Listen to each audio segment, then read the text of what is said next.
ಚಿಕ್ಕಮಗಳೂರು ನಗರದ ವಿಜಯಪುರದಲ್ಲಿರುವ ಒಕ್ಕಲಿಗರ ಭವನ ನಿರ್ಮಾಣವಾಗಿ 25 ವರ್ಷಗಳು ತುಂಬಿದ್ದು, ಅದರ ಪ್ರಯುಕ್ತ ಜಿಲ್ಲಾ ಒಕ್ಕಲಿಗರ ಸಂಘವು ಬೆಳ್ಳಿ ಮಹೋತ್ಸವ ಕಾರ್ಯಕ್ರಮವನ್ನು ಆಚರಿಸುತ್ತಿದ್ದು, 25 ವರ್ಷಗಳು ತುಂಬಿದ ಸವಿನೆನಪಿಗಾಗಿ ಬಿಜಿಎಸ್ ವೃತ್ತದ ಬಳಿ ನೂತನವಾಗಿ ನಿರ್ಮಿಸಿರುವ ಬೆಳ್ಳಿ ಭವನ ಕಟ್ಟಡದ ಉದ್ಘಾಟನೆ ನವೆಂಬರ್ 25 ಸೋಮವಾರ ಬೆಳಗ್ಗೆ 11 ಗಂಟೆಗೆ ಉದ್ಘಾಟನೆಗೊಳ್ಳಲಿದೆ ಎಂದು ಜಿಲ್ಲಾ ಒಕ್ಕಲಿಗರ ಸಂಘದ ಅಧ್ಯಕ್ಷ ಟಿ ರಾಜಶೇಖರ್ ತಿಳಿಸಿದರು. ಎಲ್ಲರಿಗೂ ನಮಸ್ಕಾರ.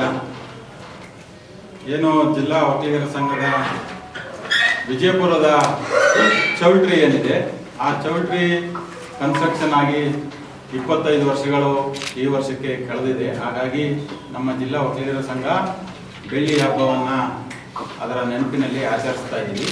ಸುದ್ದಿಗೋಷ್ಠಿಯಲ್ಲಿ ಮಾತನಾಡಿದ ಅವರು, ಬೆಳ್ಳಿ ಭವನ ಕಟ್ಟಡದ ಉದ್ಘಾಟನೆಯನ್ನು ಪರಮ ಪೂಜ್ಯ ಜಗದ್ಗುರು ಶ್ರೀ ಶ್ರೀ ಡಾಕ್ಟರ್ ನಿರ್ಮಲಾನಂದನಾಥ ಮಹಾಸ್ವಾಮೀಜಿಯವರು ಹಾಗೂ ಶ್ರೀ ಗುಣನಾಥ ಸ್ವಾಮೀಜಿಯವರು ನೆರವೇರಿಸಲಿದ್ದಾರೆ ಎಂದು ಹೇಳಿದರು. ಹಾಗಾಗಿ AIT ಸರ್ಕಲ್ನಲ್ಲಿ ನಮ್ಮ ಒಕ್ಕಲಿಗರ ಸಂಘದ ಜಾಗದಲ್ಲಿ ಇನ್ನೊಂದು ಬಿಲ್ಡಿಂಗ್ ಅನ್ನು ಕಟ್ಟಿದ್ದೀವಿ. ಅದಕ್ಕೆ ಬೆಳ್ಳಿ ಭವನ ಎಂಬ ನಾಮಕರಣವನ್ನು ಮಾಡಿ ಇದರ ಸವಿ ನೆನಪಿಗಾಗಿ ಆ ಬಿಲ್ಡಿಂಗ್ ಅನ್ನು ಕಟ್ಟಿ ದಿನಾಂಕ 25/11/2024 ನಮ್ಮ ಪರಮ ಪೂಜ್ಯ ಶ್ರೀ ಶ್ರೀ ಶ್ರೀ ಡಾಕ್ಟರ್ ನಿರ್ಮಲಾನಂದನಾಥ ಮಹಾಸ್ವಾಮೀಜಿಯವರು ಅದನ್ನು ಉದ್ಘಾಟಿಸಲಿದ್ದಾರೆ. ಅವರ ಜೊತೆಗೆ ಪರಮ ಪೂಜ್ಯ ಶ್ರೀ ಶ್ರೀ ಶ್ರೀ ಗುಣನಾಥ ಸ್ವಾಮೀಜಿಯವರು ಮತ್ತು ನಮ್ಮ ಜಿಲ್ಲೆಯ ಎಲ್ಲ ಮುಖಂಡರು ಮತ್ತು ಮಾಜಿ ಪ್ರಧಾನಿಗಳಾದ HT ದೇವೇಗೌಡರು ಮತ್ತು ರಾಜ್ಯ ಒಕ್ಕಲಿಗರ ಸಂಘದ ಅಧ್ಯಕ್ಷರಾದ ಬಾಲಕೃಷ್ಣ ಅವರು,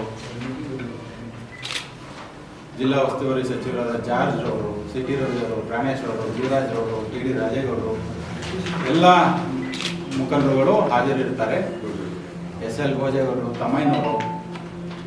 ಕಾರ್ಯಕ್ರಮದಲ್ಲಿ ಜಿಲ್ಲೆಯ ಮತ್ತು ರಾಜ್ಯದ ಗಣ್ಯರು, ಸಂಘದ ಪದಾಧಿಕಾರಿಗಳು, ನಿರ್ದೇಶಕರು, ಸದಸ್ಯರು ಹಾಗೂ ಜಿಲ್ಲಾ ಒಕ್ಕಲಿಗರ ಮಹಿಳಾ ಸಂಘದ ಎಲ್ಲ ಪದಾಧಿಕಾರಿಗಳು, ನಿರ್ದೇಶಕರು ಮತ್ತು ಸದಸ್ಯರು ಭಾಗವಹಿಸಲಿದ್ದು, ಹೆಚ್ಚಿನ ಸಂಖ್ಯೆಯಲ್ಲಿ ಚಿಕ್ಕಮಗಳೂರಿನ ಎಲ್ಲ ನಾಗರಿಕರು ಭಾಗವಹಿಸಬೇಕು ಎಂದು ಕೋರಿದ್ದಾರೆ.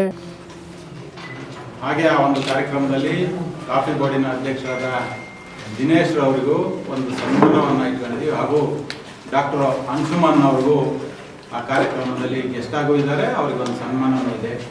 ಹಾಗೆ ಇನ್ನೋರ್ವ ನಾಯಕಿಯಾದ ಆರ್ತಿ ಕೃಷ್ಣ ಅವ್ರಿಗೂ ಅವರ ಹೆಸರು ಅಲ್ಲಿ ಮಿಸ್ಟೇಕಲ್ಲಿ ಇದಾಗಿದೆ, ಆದರೆ ಅವರು ನಮ್ಮ ಗೆಸ್ಟ್ ಆಗಿದ್ದಾರೆ.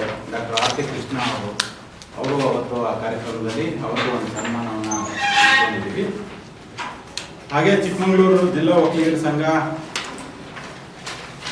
ಏನು ಸಾಮಾಜಿಕವಾಗಿ, ಶೈಕ್ಷಣಿಕವಾಗಿ JVS ಶಾಲೆಯನ್ನು ನಡೆಸ್ತಾ ಇದ್ದೀವಿ. ಹಾಗೆ JVS PU ಕಾಲೇಜನ್ನು ನಡೆಸ್ತಾ ಇದ್ದೀವಿ.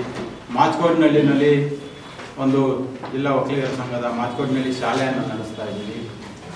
ಈ ಎಲ್ಲ ಶಾಲೆಗಳಲ್ಲೂ ಈ ಸಲ 100ಕ್ಕೆ 100 ಫಲಿತಾಂಶವನ್ನು ಪಡೆಯೋದ್ರ ಮುಖಾಂತರ ಈ ಚಿಕ್ಕಮಗಳೂರಿನಲ್ಲೇ ಅತಿ ಕಮ್ಮಿ ದರದಲ್ಲಿ ಎಲ್ಲ ಥರದ ಮಕ್ಕಳಿಗೆ ವಿದ್ಯಾಭ್ಯಾಸವನ್ನು ಮಾಡಲು ಅನುವು ಮಾಡಿಕೊಟ್ಟು ಅವರ ಚಿಕ್ಕಮಗಳೂರಿನಲ್ಲಿ ಇರ್ತಕ್ಕಂಥ ವಿದ್ಯಾರ್ಥಿಗಳಿಗೆ ಅವರ ಮುಂದಿನ ಜೀವನ ಉಜ್ವಲ ಆಗಿರೋದಕ್ಕೆ ಜಿಲ್ಲಾ ಒಕ್ಕಲಿಗರ ಸಂಘ ಶ್ರಮಿಸ್ತಾ ಇದೆ. ಚಿಕ್ಕಮಗಳೂರಿನಲ್ಲಿ ಇರ್ತಕ್ಕಂಥ ನಮ್ಮ ಸಂಘದ ಸದಸ್ಯರು,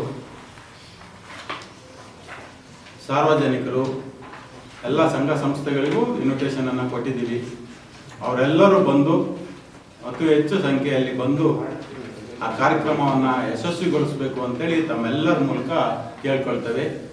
ಸುದ್ದಿಗೋಷ್ಠಿಯಲ್ಲಿ ಲಕ್ಷ್ಮಣ್ ಗೌಡ, MC ಪ್ರಕಾಶ್, ದಿನೇಶ್, ಚಂಗಪ್ಪ, ರತೀಶ್ ಕುಮಾರ್ ಉಪಸ್ಥಿತರಿದ್ದರು.